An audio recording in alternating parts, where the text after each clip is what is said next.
इस बीच बड़ी खबर आ रही है, छत्तीसगढ़ कांग्रेस ने अपनी तीसरी सूची जारी कर दी है। छत्तीसगढ़ के लिए कांग्रेस ने ये सूची जारी कर दी है। बता दें आपको, इस वक्त ये बड़ी खबर आपको बता रहे हैं, चुनाव से जुड़ी हुई ये बड़ी खबर। तो कांग्रेस ने अपनी सूची जारी की है, तीसरी सूची, और जिस तरह के 7 नामों को लेकर जो पेज फंसा हुआ था, उस पर अब कहीं ना कहीं स्थितियां स्पष्ट होती हुई नजर आ रही है। तो कांग्रेस ने अपनी सूची जारी कर दी है।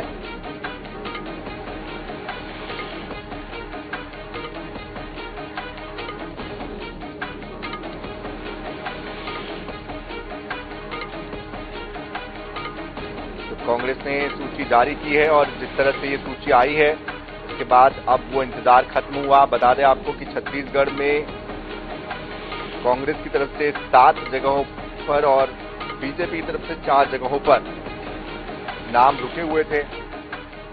इस सूची पर अधिक जानकारी देने के लिए हमारे साथ हमारे संवाददाता स्पर्श शर्मा जुड़ चुके हैं। स्पर्श, किन किन नामों को जगह दी गई है? महज 7 जगहों पर नाम बचे हुए थे। देखिए, बिल्कुल 7 सीटों पर जो है नाम बच गए थे। इन्हीं सीटों को लेकर पेंच लगातार फंसा हुआ जो है नजर आ रहा था, और इसका फैसला जो है कांग्रेस केंद्रीय आलाकमान के ऊपर छोड़ा गया था। ऐसे में तीसरी सूची में 7 नाम निकलकर सामने आए, जिसमें बैकुंठपुर से बात करते हैं तो अंबिका सिंह देव को जो है यहाँ पर टिकट मिलती हुई नजर आई है। सरायपाली से बात करें तो चटोरी नंद जो है, ये आज जो है टिकट इनको मिलती हुई नजर आई है। महासमुंद से बात करें तो रश्मि चंद्राकर जो है टिकट पाती हुई नजर आई है। कसडोल से संदीप साहू, रायपुर सिटी नॉर्थ से कुलदीप जुनेजा, सिहावा से अंबिका मरकाम और धमतरी से ओमकार साहू, इनको आज जो है यहाँ पर सीधे तौर पर टिकट जो है मिलती हुई नजर आई है। पिछले दिनों लगातार दिल्ली में कांग्रेस के बड़े नेताओं का मंथन देखने को मिलता हुआ जो है नजर आया था, और सबसे पहले हमने भी ये जानकारी दी थी तमाम दर्शकों को कि कुछ सीटें यानी 5 से 7 सीटें ऐसी थी जहां पर पेंच जो है लगातार फंसा हुआ नजर आ रहा है, और कांग्रेस केंद्रीय आलाकमान पर जो फैसला है वो कहीं ना कहीं जो है छोड़ा गया। तो ऐसे में अब जो है कहीं ना कहीं वो सुलझता हुआ नजर आया, और अब जो 7 सीटें हैं बची हुई, उसको लेकर भी कांग्रेस की तरफ से जो है फिलहाल अनाउंसमेंट जो है सीधे तौर पर कर दी गई है। बिल्कुल स्पर्श, आप हमारे साथ बने रहिए। लगातार दर्शकों को हम ये आपको बता रहे हैं कि कौन कौन से वो नाम हैं, बारी बारी से हम आपको दिखा रहे हैं। रायपुर उत्तर से कुलदीप जुनेजा के नाम पर मुहर लगी है। कुलदीप जुनेजा मौजूदा विधायक भी है। 7 प्रत्याशियों की आखिरी सूची जारी हुई है। बैकुंठपुर से अंबिका सिंहदेव, चतुरीनंद सरायपाली से रश्मि चंद्राकर, महासमुंद से डॉक्टर रश्मि चंद्राकर, कसडोल से संदीप साहू, रायपुर उत्तर से कुलदीप जुनेजा, अंबिका मरकाम सिहावा से, धमतरी से ओमकार साहू। तो ये वो नाम थे जिनको पार्टी ने मौका दिया है।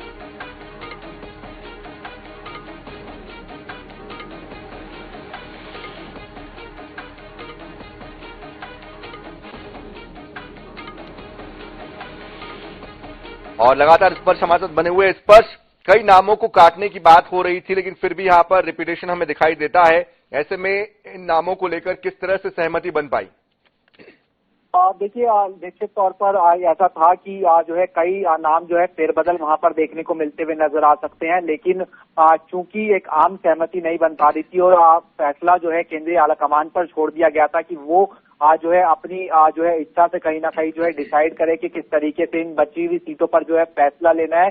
और बची हुई सीटों की बात करें तो अब केंद्रीय आलाकमान ने कहीं ना कहीं जो पुराने नाम रहे हैं उन पर ही जो है जो फैसला है वो जो है जताया है। और इसके साथ साथ हम बात करते हैं टिकट वितरण की, तो एक पूरा फॉर्मूला सेट जो है देखने को मिलता हुआ नजर आता था। केंद्रीय आलाकमान का अपना सर्वे देखने को मिलता हुआ नजर आता था, प्रदेश नेतृत्व का अपना सर्वे जो है देखने को मिलता हुआ नजर आता था।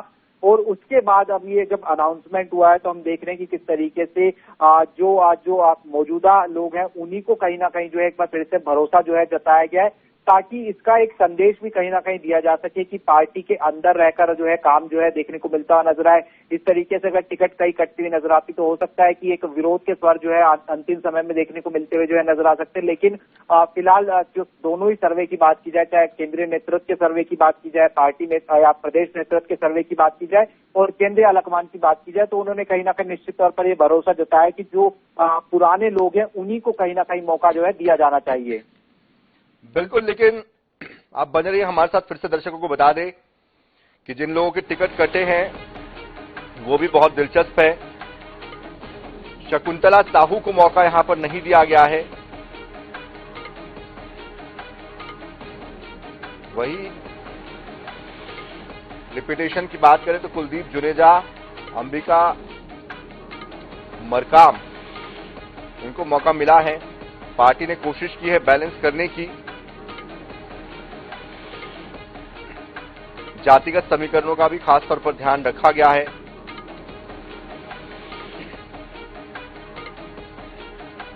धमतरी से जिस तरह से स्थितियां बनी थी उसके बाद यहां पर भी एक बड़ा बदलाव देखने को मिल रहा है।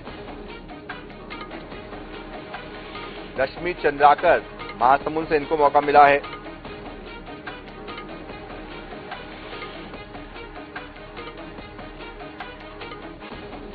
तो जिस तरह से रश्मि चंद्राकर पर भरोसा पार्टी ने जताया है, इसके पहले महासमुंद से विधायक विनोद सेवकलाल चंद्राकर का टिकट था और उनका टिकट कटा है। जाहिर तौर पर कुछ नए लोगों को मौका दिया गया है। किस तरह से बाकियों को जो नाम कटा है उनको अब बैलेंस किया जाएगा, उसके लिए क्या रणनीति पार्टी बना रही है, इस पर आपसे हम समझना चाहेंगे।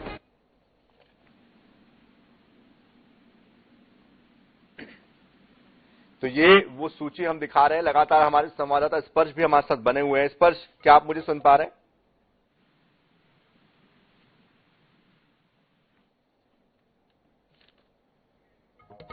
चलिए दोबारा हम संपर्क साधने की कोशिश करेंगे, लेकिन जातिगत समीकरणों का भी खास तौर पर ध्यान रखा गया है। कोशिश ये भी की गई है कि जो चुनाव में जीत दिला सके उन उम्मीदवारों पर पार्टी दांव चल सके। सरायपाली, महासमुंद, कसडोल, रायपुर उत्तर, सिहावा, धमतरी, बैकुंठपुर, ये वो सीटें हैं जहां से नामों का ऐलान किया गया है। बड़े बदलाव भी इसमें किए गए हैं। रायपुर उत्तर से जो नाम है वो फिर से एक बार वापस से रिपीट हुआ है और इसी तरह अंबिका सिंहदेव को भी मौका दिया गया है। बैकुंठपुर विधायक है अंबिका सिंहदेव। हालांकि अटकलें चल रही थी कि नामों में बदलाव होंगे।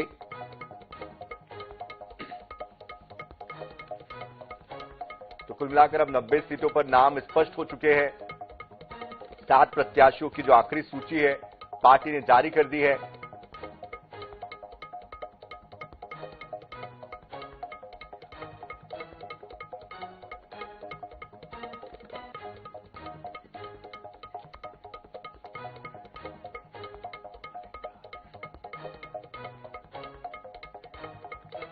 और इस खबर पर अधिक जानकारी के लिए हमारे साथ हमारे विशेष संवाददाता गौरव शर्मा भी जुड़ चुके हैं। गौरव, आखिरकार इंतजार खत्म हुआ, तीसरी सूची सामने आ चुकी है। इस सूची को कैसे समझे, कैसे देखे? 7 जगहों पर नाम अटके थे, फाइनली ये नाम सामने आए। कैसे इस निर्णय पर पार्टी पहुंची? निश्चित रूप से काफी मंत्रणा के बाद पार्टी इस निर्णय तक पहुंची है और एक बार फिर 4 विधायकों के टिकट काट दिए गए। इसकी सूचना भी हमने अपने कार्यक्रम में अपने दर्शकों को सबसे पहले दी थी। ये बताया था कि जो विधायक जिस सूची में भी है वो डेंजर जोन में है कहीं ना कहीं। तो उसी तरह के जो नाम है वो सामने आए हैं। बैकुंठपुर से अंबिका सिंहदेव हालांकि अपने टिकट बचाने में सफल हो गई, लेकिन सरायपाली से किस्मत लाल नंद के स्थान पर चतुरी नंद को टिकट दिया गया है। महासमुंद से डॉक्टर रश्मि चंद्राकर सामने आई है। विनोद सेवनलाल चंद्राकर की टिकट कट गई है। इसी तरह से कसडोल से हमने बताया था कि रोहित साहू और संदीप साहू 2 नाम है, तो उसमें संदीप साहू के नाम पर मुहर लगी है।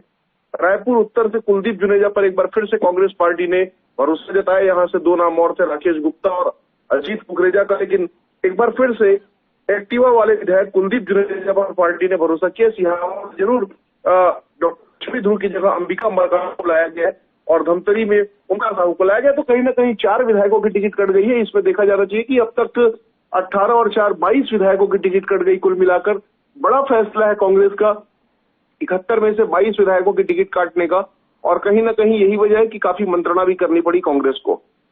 बिल्कुल, लेकिन जिनके नाम कटे हैं, ऐसे में अब उनकी तरफ से, पार्टी की तरफ से उनको समझाइश देने के लिए क्या कोशिश होगी, और ये जो नाम कटे हैं इसके पीछे का आधार क्या माना जाए?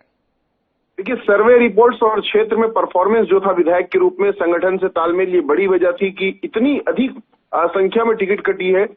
छत्तीसगढ़ राज्य के गठन से लेकर आज तक कांग्रेस ने कभी इतने बड़े पैमाने पे अपने विधायकों की टिकट नहीं काटी। ये पहली बार है जब एक साथ 22 विधायकों की टिकट जो है कांग्रेस पार्टी को काटनी पड़ी। तो कहीं ना कहीं सर्वे रिपोर्ट्स इसके लिए बड़ी वजह है। और जहां तक बात डैमेज कंट्रोल का, तो मुख्यमंत्री भूपेश बघेल, प्रदेश कांग्रेस अध्यक्ष दीपक बैज, प्रदेश प्रभारी कुमारी शैलजा और डिप्टी सीएम टीएस सिंहदेव लगातार ऐसे विधायकों से बातचीत कर रहे हैं, उनसे संवाद कर रहे हैं, उन्हें मनाने की कोशिश भी कर रहे हैं। निश्चित रूप से जब टिकट वितरण होता है तो नाराजगी भी सामने आती है, लेकिन मनाने की कोशिश लगातार की जा रही है। हालांकि अब तक के कुछ विधायकों के मामले में पार्टी को सफलता नहीं मिल पाई है। विनय जायसवाल ने गोंडवाना गणतंत्र पार्टी का दामन थाम लिया। इसी तरह से कई और विधायकों के बागी तेवर देखने मिल रहे हैं। आज चिंतामणि महाराज की भी तस्वीरें सामने आई, लेकिन लगातार पार्टी की ओर से प्रयास जरूर किए जा रहे हैं। लेकिन गौरव, जिस तरह के जो नाम है, धमतरी से जिस तरह से पिछली बार का मुकाबला हुआ था, बहुत ही कांटे का मुकाबला था।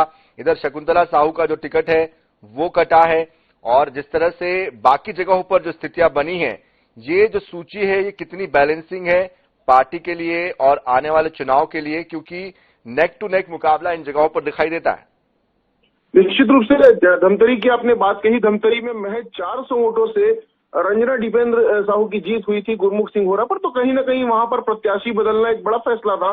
वहां पर साहू समाज की बहुलता को देखते हुए ओंकार साहू को टिकट दिया गया। कसडोल की अगर बात की जाए तो कसडोल एक ऐसा क्षेत्र था जहां पर शकुंतला साहू का सबसे अधिक विरोध था। वही एक ऐसा क्षेत्र था जहां से 15 प्रत्याशी, 15 दावेदार एक साथ आए थे और उन्होंने कही थी बात कि हमें किसी को भी टिकट दे दी जाए, लेकिन शकुंतला साहू को टिकट न दी जाए। तो वहां पर कई नामों पर मंत्रणा की गई, लेकिन अंत में संदीप साहू के नाम पर मुहर लगी। संदीप साहू साहू समाज का एक बड़ा जाना पहचाना चेहरा है और युवा भी है, इस वजह से भी अंडर 50 के फॉर्मूले में भी आए, साहू समाज के समीकरणों में भी फिट बैठे। इस तरह से कसडोल से संदीप साहू अपनी जगह बनाने में सफल रहे। लेकिन सराईपाली का जो निर्णय है वो काफी चौंकाने वाला है। वहां पर चतुरी नंद को टिकट दी गई है। इसी तरह से महासमुंद में भी विनोद चवनलाल चंद्राकर की टिकट काटकर डॉक्टर रश्मि चंद्राकर को दी गई। तो कहीं ना कहीं विधायकों के परफॉर्मेंस को देखते हुए उनकी टिकट काटी भी गई है और नए चेहरों पर भरोसा भी जताया गया है। नए चेहरों की बात आपने की है, ऐसे में मुझे एक पुराना चेहरा भी याद आ रहा है। रायपुर उत्तर से कुलदीप जुनेजा स्कूटी पर चलते हैं, लोगों से आत्मीयता के साथ मिलते हैं, हाउसिंग बोर्ड के अध्यक्ष है। उनके नाम को लेकर संशय की स्थिति बनी हुई थी, क्योंकि कई दिग्गज दावेदार इस बार दावेदारी कर रहे थे। ऐसे में कैसे उनका नाम तय हुआ और कितनी संभावना है उनके बेहतर प्रदर्शन की? देखिए, जब से कुलदीप जुनेजा को हाउसिंग बोर्ड का दूसरी बार अध्यक्ष बनाया गया, तभी इस बात को कहा जाने लगा था कि इनकी टिकट खतरे में है।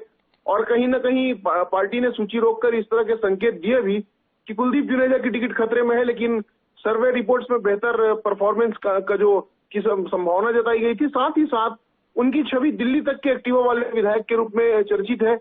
लोग उनको जानते भी इसी रूप में। तो कहीं ना कहीं इस छवि का लाभ जो है वो कुलदीप जुनेजा को मिला। और यही वजह है कि अंतिम क्षणों में भी तमाम राजनीतिक प्रतिद्वंदिताओं के बाद, तमाम दांवपेच के बाद अपनी टिकट बचाने में कुलदीप जुनेजा सफल हो गए और अब वे लगातार तीसरी बार जो है वो इस क्षेत्र से चुनाव लड़ेंगे। जी बिल्कुल। अंबिका सिंहदेव के नाम का मैं जिक्र करना चाहूंगा। अंबिका सिंहदेव को फिर से पार्टी ने विश्वास जताया है। ऐसे में यहां पर मुकाबला किस तरह का दिखाई देता है? अंबिका सिंहदेव भी, हमने अपने कार्यक्रम में इस बात की जानकारी अपने दर्शकों को दी थी कि उनकी टिकट खतरे में है। लेकिन चूंकि पूर्व मंत्री रामचंद्र सिंहदेव की भतीजी है अंबिका सिंहदेव, जिनका पूरे कोरिया राज परिवार में वर्चस्व रहा है, तो ऐसे में उनकी टिकट काटने से नाराजगी वहां पर देखी जा सकती थी और कहीं ना कहीं एक असंतोष का वातावरण भी निर्मित होता। तो इसे रोकने के लिए ये माना जा रहा है, ये समझा जा रहा है कि अंबिका सिंहदेव पर पार्टी ने फिर से भरोसा जताया। कोरिया जिले की अन्य सीटें भी जो है वो इस राज परिवार के वर्चस्व क्षेत्र में शामिल है। तो ऐसे में अंबिका सिंहदेव के साथ ही साथ अन्य सीटें भी जो है उसको भी साधने की कोशिश की गई है। निश्चित रूप से कुछ और अगर सीटों की बात की जाए तो सिहावा में जरूर डॉक्टर लक्ष्मी ध्रुव की टिकट सुरक्षित मानी जा रही थी, लेकिन वहां पर अंबिका मरकाम जो कांग्रेस की पुरानी नेता है, उनके चेहरे पर पार्टी ने दांव लगाया। तो कुछ जगहों में फेरबदल भी जो है वो अप्रत्याशित रूप से देखने मिला है। और क्योंकि अभी एक एक कदम फूंक कर रखा जा रहा है, अब कांग्रेस की पूरी सूची स्पष्ट हो चुकी है, तो बीजेपी के ऊपर भी एक दबाव होगा। 4 जगहों पर बीजेपी अभी भी पेच फंसाकर बीजेपी का रखा हुआ है। ऐसे में कब तक ये स्पष्ट हो सकता है क्या अब उनका भी ये जो सूची का अंतिम चरण है वो पूरा होने की उम्मीद करें? निश्चित रूप से बीते दिनों डॉक्टर रमन सिंह ने इस बात को कहा भी था कि हमारी जो सूची है वो लगभग तय कर ली गई है और जल्द ही इसे जारी कर दिया जाएगा। मंत्रणा का जो दौर है वो पूरा हो चुका है। तो कहीं ना कहीं अब जैसे जैसे नामांकन की तारीख भी आगे बढ़ रही है तो राजनीतिक दलों की सूची भी जो है आने लगी है। कांग्रेस ने 7 प्रत्याशियों का ऐलान कर दिया, तो ये माना जाना चाहिए कि भारतीय जनता पार्टी भी इन सीटों में जल्द ही अपने प्रत्याशियों की घोषणा कर देगी। हालांकि भाजपा ने तो अपने प्रत्याशियों के घोषणाओं का जो सिलसिला है वो काफी पहले ही शुरू कर दिया था, लेकिन अब जब 4 सीटें बची हुई है, ऐसे में ये माना जाना चाहिए कि जल्द ही इनके प्रत्याशी भी जो है वो सामने आ जाएंगे और भारतीय जनता पार्टी और कांग्रेस के बीच में नेक टू नेक फाइट जो है सभी 90 विधानसभा क्षेत्रों में वो देखने मिलेगा। इस बार कांग्रेस ने खास तौर पर ये ध्यान में रखा है कि कहीं पर संगठन में टकराव ना हो, विरोध ना हो। इन सीटों पर जो 7 सीटें हैं, इसको लेकर बहुत गहन मंथन हुआ है। इन सीटों की खासियत को हम और कैसे समझे और पार्टी को कितनी चुनौतियों का सामना करना पड़ा इन नामों पर मुहर लगाने के लिए? लगातार क्योंकि इन जो सीटें हैं 7 सीट, इसमें सिटिंग विधायक जो कांग्रेस के वो सबसे बड़ी चुनौती थे। पहले ही सूची में कांग्रेस ने 8 विधायकों के नाम काटे, इसके बाद 10 विधायकों के नाम काटे और उसके बाद में तीसरी सूची में भी 4 विधायक के नाम काटे गए। तो कहीं ना कहीं विधायकों की टिकट काटना जो है वो कांग्रेस के लिए सबसे बड़ी चुनौती बनी हुई थी। यही वजह है कि लगातार मंत्रणा का दौर चला, दिल्ली से लेकर रायपुर तक काफी विचार मंथन किया गया और इसके बाद कांग्रेस इन नतीजों पर पहुंची कि कुछ विधायकों की टिकट काटी जाए, लेकिन जो काबिल है, जो क्षेत्र में एक्टिव है, उन्हें फिर से मैदान में उतारा जाए। और यही वजह है कि तमाम संशयों के बाद भी, तमाम चुनौतियों के बाद भी कुलदीप जुनेजा जैसे जो लो प्रोफाइल विधायक हैं वो अपनी टिकट बचाने में सफल हो गए हैं। एक और बदलाव जो देखने को मिल रहा है गौरव इस बार कि हमने ये पाया है कि अब तक के जो नामों का ऐलान हुआ है, किसी खास नेता विशेष की सिफारिश या किसी गुट विशेष को लेकर जो कांग्रेस को लेकर बार बार तमगा लगता है कांग्रेस पर कि अंदर खाने से बहुत ज्यादा आपस में टकराव है, वो इस बार दिखाई नहीं दिया। तो क्या माने कि संगठन अब पहले से ज्यादा मजबूत हुआ है?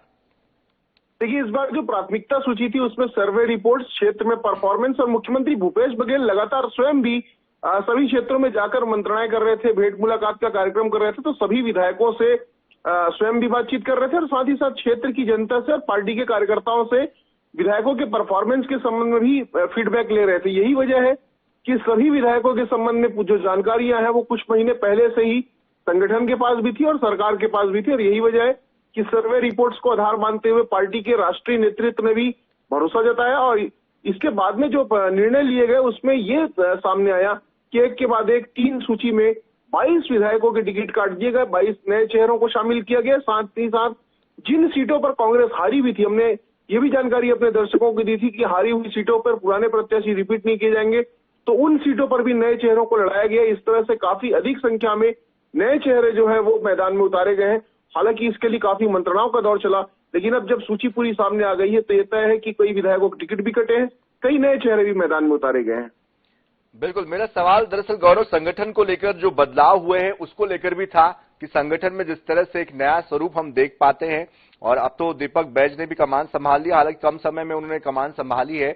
ये जो अंदर खाने से चीजें चल रही है संगठन में तमाम लोगों को एक साथ लेकर चलने की, उसमें पार्टी कितनी कामयाब हुई है अब तक के?